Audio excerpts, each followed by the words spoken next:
हम देखते हैं कि आप एक समाजवादी पार्टी के आप एक सिपाही भी हैं।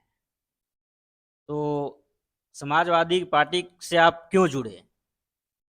देखिए, राजनीति विचारधारा की होती है। हाँ, मतलब आपका विचारधारा उससे मेल खाया। राजनीति विचारधारा हम लोगों ने देखा कि जो समाजवादी पार्टी के राष्ट्रीय अध्यक्ष हैं श्री अखिलेश यादव जी, जब वो मुख्यमंत्री रहे तो तमाम उन्होंने जनहित का जो है कार्य किया। हमारे क्षेत्र से लेकर चाहे जो भी बहुत यहाँ माननीय जब नेताजी मुलायम सिंह मुख्यमंत्री थे, नक्सल योजना चला करके सर्वप्रथम उन्होंने यहाँ सड़कों का जाल बिछाया। यहाँ नक्सली इतने थे कि नक्सल को मुख्य धारा में जोड़ने का काम माननीय नेताजी मुलायम सिंह यादव जी ने किया था।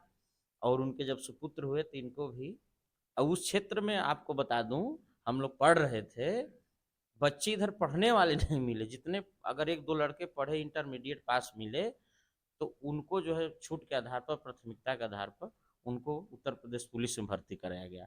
तीन अच्छा। चार बच्चे हुए हमारे क्षेत्र के। मतलब आप समाजवादी पार्टी के विचारों का समर्थन करते हैं। तो आपके नेता एक मुहिम चलाए हैं पीडीए का। पीडीए का मतलब क्या होता है? देखिए, उसमें पिछड़ा, दलित, अल्पसंख्यक, आदिवासी भी हैं। उसमें मतलब जो 90% वंचित लोग हैं, कमेरा लोग हैं, जो सामाजिक, आर्थिक, राजनीतिक रूप से पिछड़े हैं, उनको आगे लाने के लिए हमारे राष्ट्रीय अध्यक्ष श्री अखिलेश यादव जी ने पीडीए का फार्मूला दिया है। इसी पीडीए के आधार पर ही 2024 के चुनाव में समाजवादी पार्टी ने जो है 37 सीट जीतने का काम किया। समाजवादी पार्टी ने 2019 में 5 सीटें जीती थी और 2024 के लोकसभा चुनाव में 37 सीटें, मतलब देश की तीसरी बड़ी पार्टी सबसे बन गई है। इस पर आप क्या कहना चाहते हैं? ये अच्छी बात है। ये हमारे नेता की दूरदर्शिता और अच्छी सोच और उनके किए हुए कार्यों को जनता ने जब अवलोकन किया, मूल्यांकन किया कि नहीं, इस देश के लिए, प्रदेश के लिए श्री अखिलेश यादव जी अच्छे कर सकते हैं, तो उन्होंने उसी आधार पर अखिलेश जी को चुना। और आने वाले 2027 के चुनाव में पूर्ण बहुमत है, समाजवादी पार्टी की सरकार बनेगी।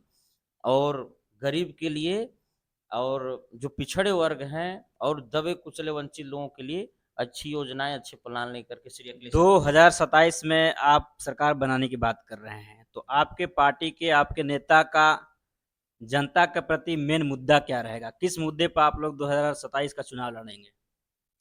मेन मुद्दा है बेरोजगारी, सबसे बड़ी मुद्दा है।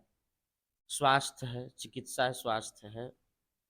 और तमाम पलायन कर रहे हैं मजदूर, इसको रोकना है प्राथमिकता के आधार पर। पूरे देश में यूपी बिहार से ज़्यादा लोग मतलब मजदूरी करने पूरे प्रदेश में हाँ, जाते अदर हैं। अदर प्रदेश में जाते हैं, तो इसको ध्यान में रखते हुए मेन मुद्दा है, हमारी नेता की जो सोच है उनका है जाति जनगणना। जिसकी जितनी संख्या भारी उसकी हिस्सेदारी के लिए हमारे राष्ट्रीय नेता, हमारे श्री अखिलेश यादव जी ने कहा है कि जब हम सरकार में आएंगे तो जाति जनगणना कराएंगे और जिसकी जितनी संख्या है उसको भागीदारी दिलाएंगे। तो ये हमारी नेता के विचारों से अब तमाम दलित, पिछड़े, वंचित लोग प्रभावित हैं। आगे उन्होंने काम भी किया है अच्छा। उसके आधार पर उम्मीद है 2027 में समाजवादी पार्टी की सरकार। 2027 में मतलब आपको उम्मीद है कि सपा की सरकार बनने वाली है? बिल्कुल उम्मीद है, बिल्कुल बनेगी। हमारे नेता की अच्छी सोच है, अच्छे विकास पुरुष हैं, काम ही उन्होंने किया है।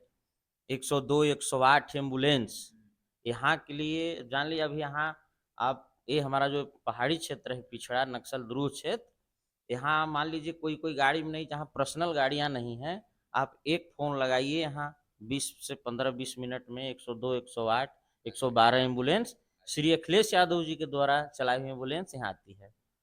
कोई झगड़ा विवाद होता है, तुरंत पुलिस यहाँ 15 मिनट में पहुँच जाती है। ये बहुत बड़ी उपलब्धि है। जैसे आप एक अभी एक प्रधान के पद पर हैं, तो कब चुनाव होने वाला है?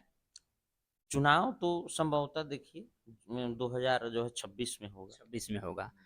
तो उसके लिए आपकी क्या तैयारी है? आप मतलब इस बार भी क्या आपको उम्मीद लगता है? तैयारी है, जनता भगवान होती है, जनता ही जो है, लोकतंत्र में जनता ही मालिक है। जनता ही मालिक है। जनता फिर काम, समाज के लिए हम लोग काम कर रहे हैं। जनता फिर जैसा चाहेगी, सीट रहेगा, आशीर्वाद मिलेगा तो फिर जनता जैसा देगी वैसा होगा।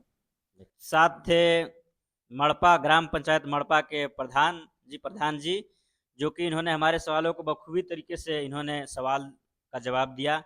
इसके लिए हम इनको बहुत-बहुत धन्यवाद देना चाहते हैं, क्योंकि हम जिस सवाल का इनके सामने अपने जिस सवाल को रखे, इन्होंने बहुत अच्छी तरह से उसको जवाब देने का काम किया।